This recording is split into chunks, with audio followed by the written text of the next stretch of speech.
Good morning, everyone.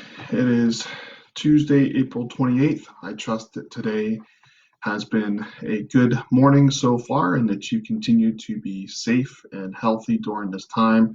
Continue to pray for our leaders and continue to work on our relationship with Christ. I hope that you all are doing well and that you are in Matthew chapter 5. If you have been following, I have been trying to learn and continue to read blogs and watch YouTube videos on how to do YouTube Live.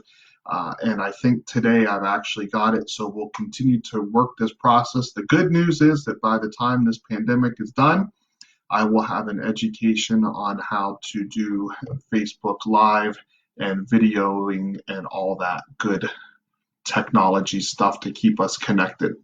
Well, today we're going to be in Matthew chapter 5, and I'm not able to do what I wanted to do. So we're going to be in Matthew chapter 5, and what I hope to be able to share with you is Matthew 5:10. Blessed are the peacemakers, for they shall be called the sons of God.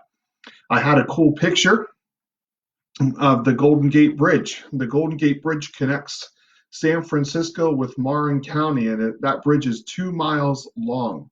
And it connects those two places that people can go across that bridge. They can drive across that bridge and be in two connected places.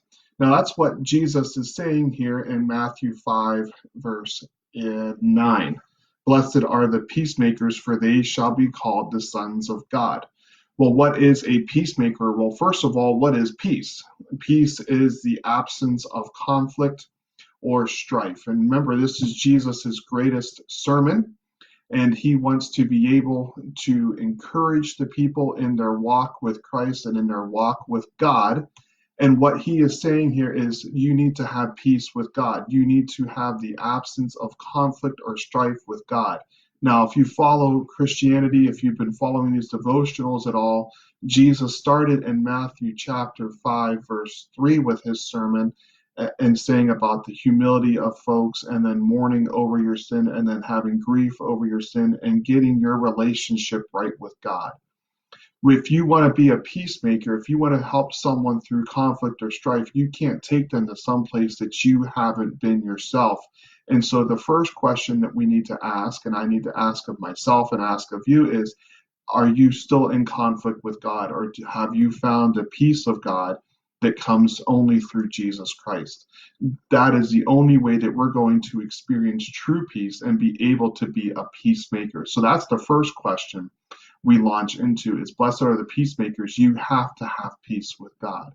Have you had peace with God? And if you have, then you can take the next step. And if you haven't, you need to stop and be able to make peace with God through the death, burial, and resurrection of Christ. That's what we celebrated just weeks ago with Easter.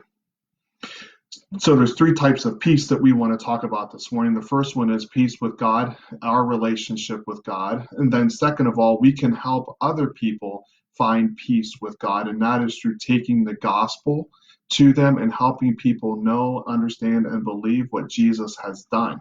And so this gives us the idea that we are missionaries, that we are the ones taking the gospel of peace to those that do not know and help them in their relationship with the Lord. The third type of person that has peace is those that help people find peace with one another. Now, we've all been part of conflict. Some of us have been in the conflict. Some of us have been able to speak peace and help two people that are conflicting come together and finalize that conflict so there is no strife. So the first step of peace is making sure that you have peace with God yourself. The second step in the peacemaking process to make sure that the person has peace with God and they have a relationship with God. And the third way that we can make peace is to help people find peace with one another. Now, if we're going to be peacemakers, we need to be patient people, because this process of bringing peace and reconciliation, it can take time. And one thing that we've learned in this time of social isolation is that time just seems to stand still. In a moment of vulnerability, I woke up this morning and I wasn't sure if it was Monday, Tuesday, or Wednesday, and I wasn't sure the date and the time, and I got lost because time just seems to stand still and it goes so slow. Same thing can happen when we work ourselves into a peacemaker, when we're trying to bring people into peace with God or into peace with one another. People don't always like change, and we need to be able, as peacemakers, to walk through this process and take our time and not push. However, we don't want to not have an opportunity and lag behind. So there is a moment here that we need to figure out, when is it time to push and when is it time to relax or wait. And so that is what a peacemaker does. And so you can't find peace and you can't help others find peace until you found the peace of God which comes through Jesus Christ.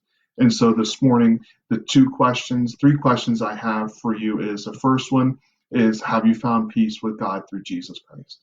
And then the second one is, if you can say yes to the first one, you can ask the second question, say, how can I help someone else find peace with God? And how can I help spread the gospel of Jesus? And then the third question you can ask yourself is, are there two people that are having conflict that I can help walk them through and help be that bridge? Think of yourself as the Golden Gate Bridge, tying two people that are far apart, bring them together in a spirit of reconciliation to help the absence of conflict or strife and bring peace to their life. That is what Jesus means when he says, "Blessed are the peacemakers."